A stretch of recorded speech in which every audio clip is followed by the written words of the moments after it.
നിങ്ങളുടെ favourite shows ഇനി ഒരിക്കലും മിസ്സാവില്ല. ഇപ്പോൾ C5 കാണും നിങ്ങളുടെ ഫേവറേറ്റ് ഷോ തികച്ചും സൗജന്യമായി. ഇത് നീ നടത്തുന്ന ഹോട്ടലിന്റെ നവീകരണത്തിന്റെ ബ്ലൂ പ്രിന്റാ, വിഷ്ണു ലോകത്തിന്റെ. ഇതനുസരിച്ച് ഈ ഹോട്ടലിന്റെ ബിസിനസ് ഇനി നടക്കാൻ പോകുന്നത്. അതിൽ നിനക്കൊരു താല്പര്യമില്ലേ? അതൊക്കെ നോക്കാൻ രോഹിത്തില്ലേ?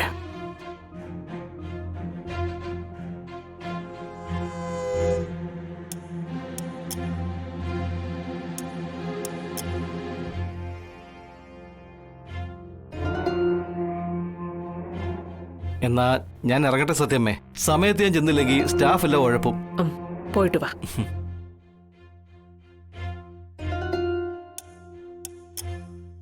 മിടുക്കനാ. അവൻ വന്നതിന് ശേഷമല്ലേ നമ്മുടെ ഹോട്ടലിൽ മെച്ചപ്പെട്ടത്. പുതിയ ബ്രാഞ്ചുകൾ തുടങ്ങി. ഒരു ഷൂ ഷോറൂം തുടങ്ങാനുള്ള പ്ലാനും അവന്റെ ആയിരുന്നല്ലോ. അതും പച്ച പിടിച്ചു. ആമ്പിള്ളേരായാൽ അങ്ങനെ വേണം. അല്ലാതെ ഒരു പെണ്ണിനെ ഓർത്ത് കണ്ണീരൊലിപ്പിച്ച് നിരാശാകാമുകന്റെ വേഷം കിട്ടി നടക്കുകയല്ല വേണ്ടത്.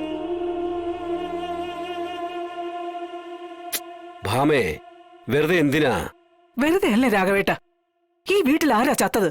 അതിന് എനിക്ക് ഇപ്പൊ മറുപടി കിട്ടണം.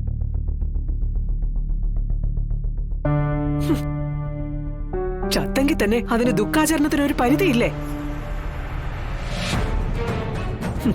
6 വർഷം, നീണ്ട 6 വർഷമായി ഇവനൊന്ന് ചിരിച്ചു കണ്ടിട്ട്.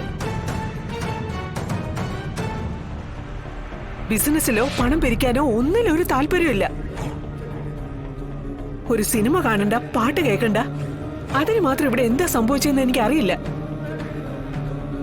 എന്നൊന്ന് വെറുതെ വിടുന്നേ.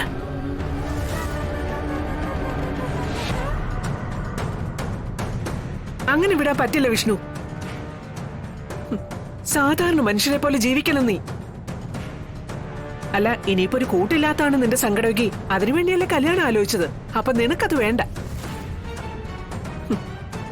ഇനി ഞാൻ എന്താ ചെയ്യേണ്ടതെന്ന് നീ തന്നെ പറ. അമ്മ ഇനിയൊന്നും ചെയ്യണ്ട. ചെയ്യാനുള്ളതൊക്കെ ചെയ്തു കഴിഞ്ഞല്ലോ. രാഘവേട്ട, ഞാൻ എന്തോ മഹാപാതകം ചെയ്ത പോലെ ഉണ്ടല്ലോ ഇവന്റെ സംസാരം കേട്ടാൽ.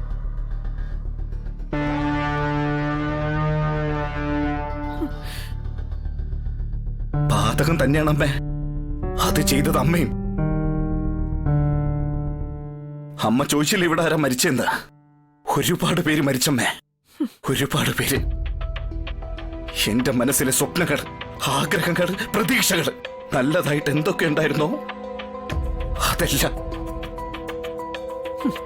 ഓ, ശാലിനി പോയതോടെ നിന്റെ മനസ്സിലെ സ്വപ്നങ്ങളും ആഗ്രഹങ്ങളും പ്രതീക്ഷകളും ഒക്കെ മണ്ണടിഞ്ഞെങ്കിലേ അത് നന്നായി അങ്ങ് വെട്ടി മൂടിക്കും. ആ കുഴിമാടത്തിന് മുകളിൽ ഒരു റോസാക്കമ്പ് നട്ടിട്ട് അതിൽ വിരിയുന്ന പൂക്കളെ കണ്ട് സന്തോഷിച്ചോളാം ഈ സത്യഭാമ.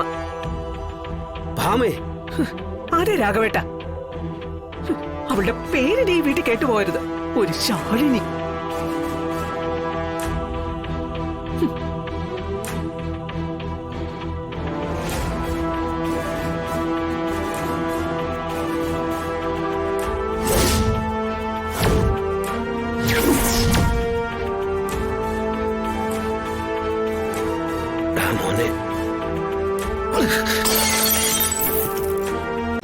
ഡൗൺലോഡ് ചെയ്യൂ C5 ആപ്പ്. കാണൂ എല്ലാ എപ്പിസോഡുകളും സൗജന്യമായി.